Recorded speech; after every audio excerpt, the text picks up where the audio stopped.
This has got to be illegal. Just don't tell anybody, okay? Next Wednesday. Maybe we should get married?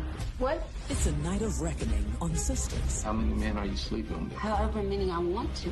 Does that upset you? You can run from it. Remember me? But the past. You look great. There is nothing going on with us anymore. Has a way. Who's that dude you with? Of catching up with you. Is he following? Tyler Perry. What's up, guys? I'm Crystal Lee Naomi, aka Jasmine Borders on Tyler Perry's Sisters. Be sure to subscribe to the Haves and the Have-Nots review for not only reviews on the Haves and the Have-Nots, but also on Sisters. And while you're at it, give your girl a follow on Instagram at Crystal Lee Naomi. And I'll see you every Wednesday at 9, only on BET.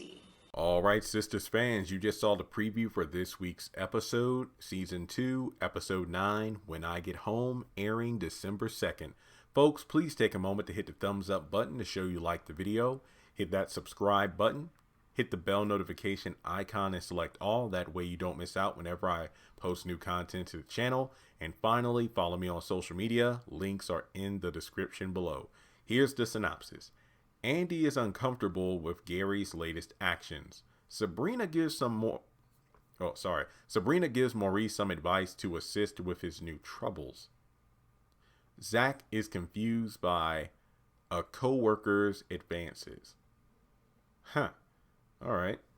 So, some shady things are going on in the trailer. And yes, I'll be talking about the in-credit trailer and the trailer that came on during the commercials. So, we know that Gary's going to, pretty much get all up in Andy's face about the whole, so who are you at that gay bar with? And then we have her kind of in her car driving off. And she's on the phone with Karen, and Karen's like, wait, is he following you? Is he having you followed?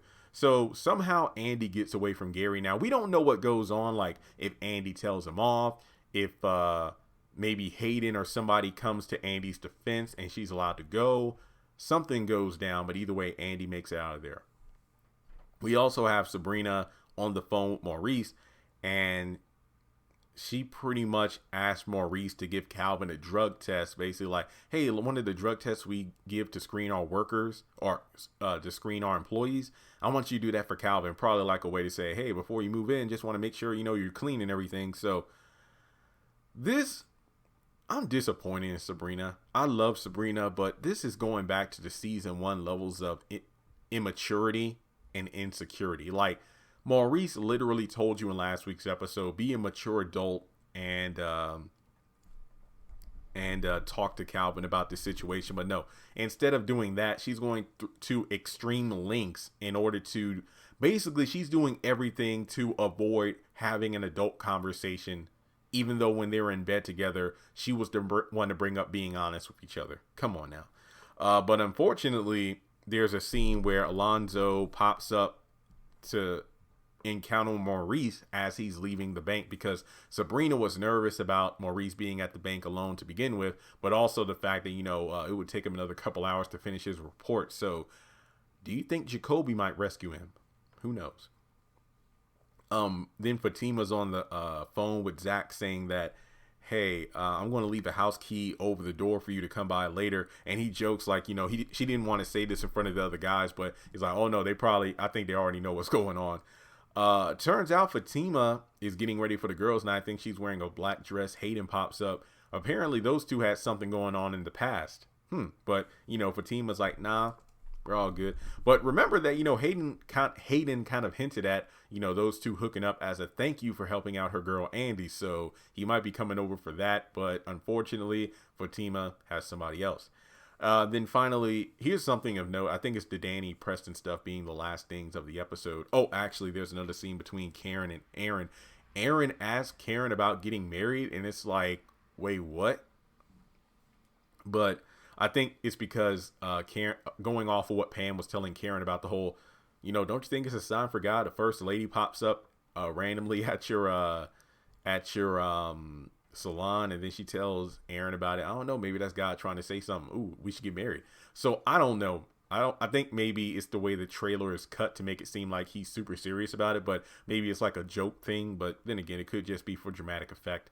And then we got Preston waiting outside of Danny's door. So this could be in reference to the title When I Get Home. So when Danny gets home from work, Preston's there at the door waiting for her, which honestly, I like that a lot better than the landlord just letting him go up into her apartment like he did when he was cooking dinner. And then again, when he popped up to see what Danny was up to and then found James there. But, you know, they pretty much sit on the couch and he asks like, so how many men you been sleeping with? And she pretty much gives a, you know, smart reply, like, you know, as many as I want. So let's see if Danny actually talks instead of jokes. You know, that way they can have a serious discussion, because obviously Preston is into her, but, you know, she's going to keep giving attitude. It's like, how does she expect to get anywhere with him? So with that being said, that was the trailer for this week's episode, When I Get Home, airing in just a couple of days. Let me know your thoughts. What's your favorite part?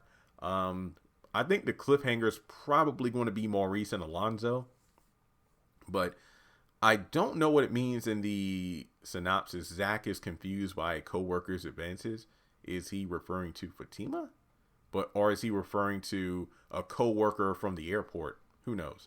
But with that being said, guys, thanks so much for, you know, supporting the channel. Like and subscribe. Shout out to the patrons over on Patreon.